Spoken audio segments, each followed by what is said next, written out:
قل أعوذ برب الناس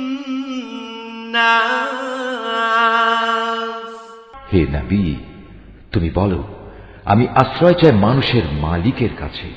ملك الناس আমি আশ্রয় চাই মানুষের আসল বাদশাহর কাছে, إله الناس আমি আশ্রয় চাই মানুষের একমাত্র মাবুদের কাছে, من شر الوسواس الخناس আমি আশ্রয় চাই কুমন্ত্রণা দানকারীর অনিষ্ট থেকে, যে প্ররোচনা দিয়েই গা ঢাকা দেয়,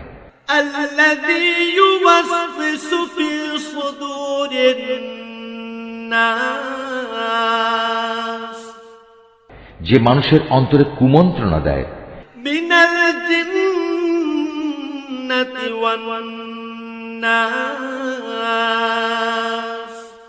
জিনদের মধ্যে থেকে হোক বা মানুষদের মধ্যে থেকে হোক,